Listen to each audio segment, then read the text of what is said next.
이게 가능해? 이게 정말 싸워서 이길 수 있는 디자인이야?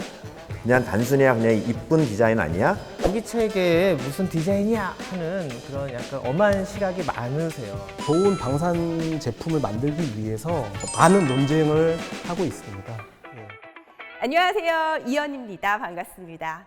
K-뷰티, K-팝, K-푸드, 이제는 세계로 뻗어나가는 K-방산입니다. 우리나라가 방산 수출 세계 4대 강국이 되기 위해서는 다양한 기술력과 또 질적 성장이 필요합니다. 그래서 방위사업청과 산업통상자원부가 무기체계 디자인 기술협력 MOU를 체결을 했습니다. 그런데 디자인이 발전하기 위해서는 다양한 연구 경험과 또 다양한 기술력이 있는 민간 기업, 민간 전문가들이 참 필요로 하는데요. 그래서 오늘은 우리 무기체계 관련돼서 열심히 또 준비하시고 또 공부하시는 전문가분들 만나서 이야기 나눠보도록 하겠습니다. 안녕하세요. 반갑습니다. 안녕하세요. 네, 소개 좀 부탁드릴게요. 예, 안녕하세요. 저는 현대로템 디펜스 솔루션 연구소에서 차세대전차 체계 통합 업무를 담당하고 있는 강동현 책임연구원입니다. 반갑습니다. 네. 안녕하세요. 저는 현대로템에서 차량용 장갑차 체계 개발을 맡고 있는 장갑차 체계팀 유성욱 팀장입니다. 반갑습니다. 안녕하세요. 저는 현대자동차 현대디자인센터에서 퓨처 모빌리티 및 방산 디자인을 담당하고 있는 홍태원이라고 합니다. 반갑습니다. 네, 반갑습니다. 정말 이제 무기도 디자인의 시대예요. 근데 디자인이 정말 중요해진 만큼 기업과 기업 간의 협업이 정말 중요하다고 생각을 해요. 근데 이제 현대자동차와 현대로템이 만났습니다. 협업사례 어떤 게 있는지 얘기 좀 해주세요. 네, 뒤에 보시는 차량의 대표적인 협업 사례의 결과물인데요. 이 셰르파 같은 경우는 2020년 12월에 방사청 주관으로 하는 다목적 무인 차량 신속 시범 사업 결과물이고요.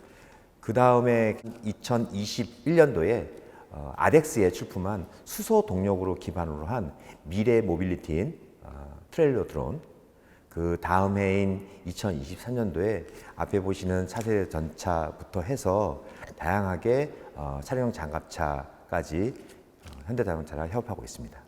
정말 많은 기업들이 있잖아요. 그런데 왜 현대로템은 현대자동차를 선택했는가? 사실 현대자동차와 손잡은 이유는 저희가 국내에서 시장만 보다가 해외 시장으로 수출을 해야 되겠다는 생각을 가진 이후에 현대로템의 무기 체계를 어떻게 하면은 수출할 수 있을까 고민 끝에 현대자동차는 우수한 기업이며 그 우수함의 바탕은 저는 디자인이라고 뽑습니다. 협업을 통해서 그룹 간 시너지는 충분히 빠른 시간에 적은 예산으로 낼 수 있다고 생각해서 저희가 선택을 했습니다. 이제 정말 디자인이 정말 중요한 시대입니다. 그런데 이렇게 전 세계적으로 또 최근 방사 기업들이 무기체계 디자인에 주력하는 이유가 뭔지 궁금하거든요. 근래까지는 방산업계를 보면 디자인보다는 그 무기의 성능과 효과에 좀 초점이 많이 맞춰져 있었습니다. 보통 생각하시기에 군인이 타는 것은 조금 불편해도 되고 그 다음에 조금 좁아도 되고 이런 생각을 많이 하시는 경향들이 있었는데 근래에는 이제 조금 그 글로벌적으로 경쟁도 심해지고 그러다 보니 그 각자 나라마다 또 브랜드마다의 고유의 디자인 아이덴티티를 좀 찾으려고 노력하고 있고 군인 역시 사람이기 때문에 전차나 장갑차 내부를 보시면 굉장히 협소하고 아주 좁습니다. 그래서 그러한 것들을 개선하기 위해서는 엔지니어링적인 관점도 중요하지만 또 그 문제점을 해결할 수 있는 디자이너의 또 역량 또한 중요시되는 그런 현상이 있어서 현재 방산 디자인이 많이 주목받는 그런 성장하는 그런 디자인 영역인 것 같습니다. 네, 좋습니다. 그러면 이제 각각 이제 생각하시는 디자인의 중요한 이유는 뭘지 궁금하거든요. 우리 현대 로템부터 대답을 한번 들어볼게요.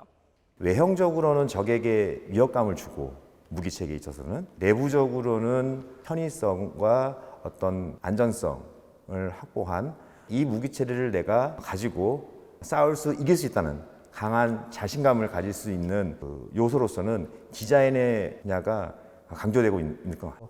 전장에서 쓰는 무기이지만 그 누군가가 봤을 때 이건 어느 나라의 어느 회사의 제품인지 단번에 알아볼 수 있어야 하고, 그 다음에 그 라인업, 제품의 라인업을 봤을 때도 그 통일성이 있어서 그런 디자인의 통일성을 좀 갖춰야 되고, 앞서 말씀하신 바와 같이 전장에서 무기를 사용하기 전에 우리의 적이 이 무기를 봤을 때 먼저 그 아주 위협적이고 압도감을 줄 수 있다면 심리적으로도 굉장한 많은 영향을 끼칠 수 있다고 생각을 합니다. 그래서 그런 부분에서 디자인이 또 중요하고요.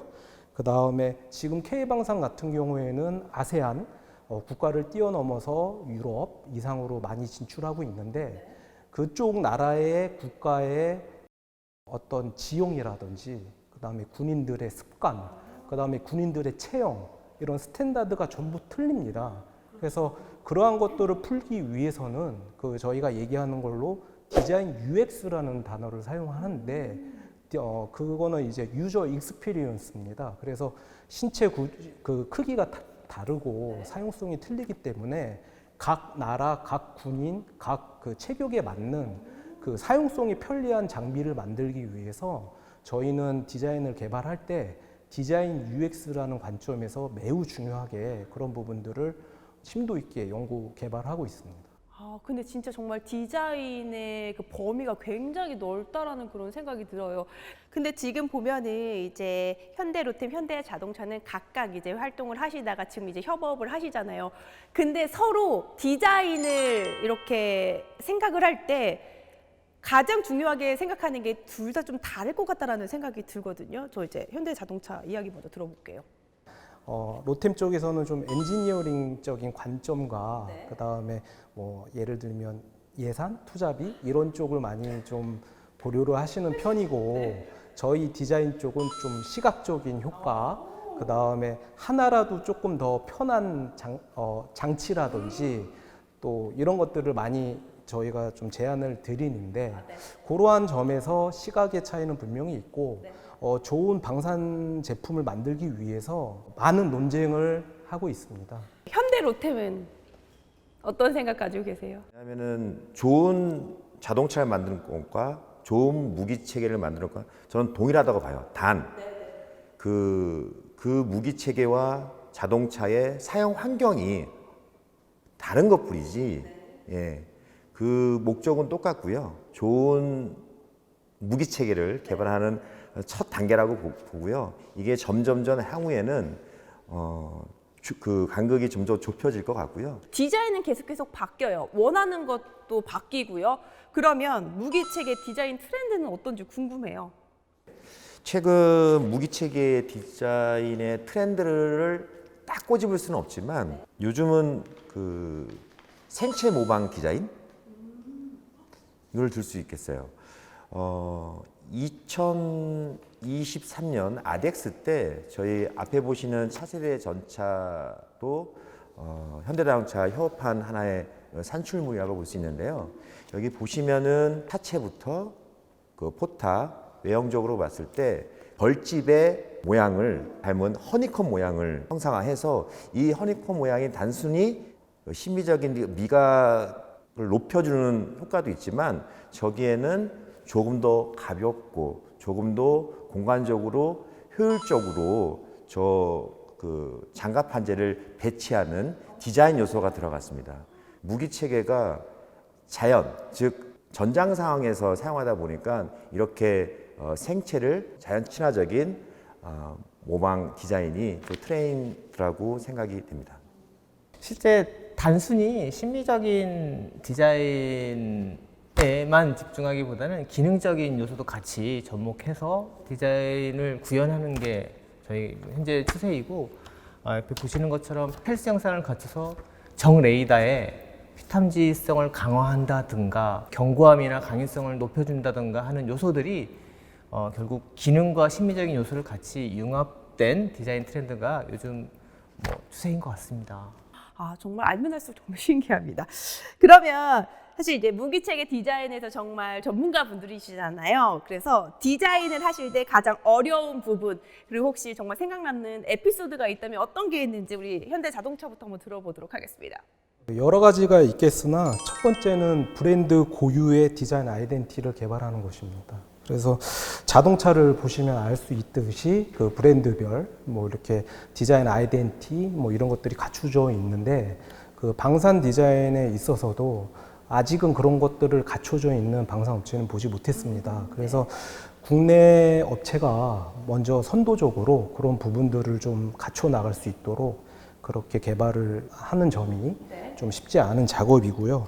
그 다음에 두 번째로는 전차나 장갑차 예로 봤을 때 공간이 매우 협소하고 제한적입니다. 그래서 저희는 그 실내 인테리어 디자인을 개발할 때 좀 슬로건처럼 마음속에 품고 이제 디자인하는 단어가 있는데 스페이스 이노베이션입니다. 그러니까 그 제약적인 조건의 공간 안에서 또 들어가서 보면 사용하지 않고 버려지는 공간들이 곳곳에 있거든요. 그래서 그런 공간들을 어떻게 하면 되살려내서 예를 들면 어떤 뭐 탄약이라든지 아니면 군인을 위해서 보호할 수 있는 장비라든지 아니면 그 좁은 곳에서 조금이라도 편하게 휴식을 할 수 있는 공간이라든지 그런 부분들을 좀 확장성을 갖고 공간에 혁신성을 주는 게 좀 가장 또 어려운 점이라고 할 수 있고요.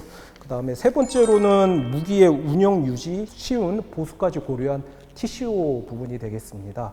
뭐 디자이너라고 해서 그냥 스타일적인 부분만 보는 것이 아니고 이제 TCO라고 하면 그 토탈 코스트 오브 오너십입니다. 그래서 이 장비를 유지하고 그다음에 보수하고 할 때 어떻게 경제성이라든지 효율성이 극대화될 수 있는 것까지 생각해서 디자인을 하거든요. 그래서 그런 부분들은 개발을 할 때 엔지니어링적인 부분들하고 많이 좀 의견도 상충되고 부닥치는 부분이 되겠습니다. 그 다음에 네 번째로는 디자인 역시 뭐 CMF라고 해서 소재 개발도 하고 말씀하신 컬러도 개발해야 되는데 그 특수 장비이기 때문에 또 여러 가지 이유 중에 이제 난연 소재 개발 부분이 좀 쉽지 않은 부분입니다. 그래서 그 전차나 장갑차나 군 장비 안에서 화재가 발생했을 때 우리 군인들을 좀 보호할 수 있고 그 다음에 소화를 빨리 좀 할 수 있는 이런 부분들에 대해서 소재 개발도 좀 쉽지 않은 부분이고요. 그 다음에 마지막으로는 라이트 웨이트가 되겠습니다. 무게를 감량해야 되거든요. 그래서 무게를 감량하는 만큼 그 값에 따라서 다른 것들을 추가적으로 해줄 수 있기 때문에 뭐 작은 시트 하나, 그 다음에 뭐 스티어링 휠, 아니면 그 스트럭처 구조까지도 무기를 개발할 때 처음부터 저희 디자이너들도 인볼브를 해서 어떻게 하면 단 1kg라도 무게 감량을 할 수 있는지 같이 많은 고민을 합니다. 그래서 이런 부분들은 무기 개발을 할 때 쉽지 않은 영역으로 좀 생각해 주시면 되겠습니다. 진짜 저는 이야기를 들으면 들을수록 저는 무조건 그냥 전장이라고만 생각을 했는데 사람을 위한 디자인이라는 그런 생각이 계속해서 듭니다. 그럼 현대 로템은 무기체계 디자인을 할 때 가장 어려운 점이 있으면 어떤 점이 있을까요? 싸워서 이겨야 되는 그 목적이 있다 보니까 이러한 어떤 현실적인 디자인을 구현해내는 데 있어서 굉장히 이게 가능해? 이게 정말 싸워서 이길 수 있는 디자인이야? 그냥 단순히 그냥 이쁜 디자인 아니야? 라는 거에 계속해서 고민하고 구현하고 하는 부분이 가장 힘든 것 같습니다. 무기체계에 무슨 디자인이야 하는 그런 약간 엄한 시각이 많으세요. 뒤에 앉으시는 시트 관련해서 열선과 엉드. 예, 열선과 그 다음에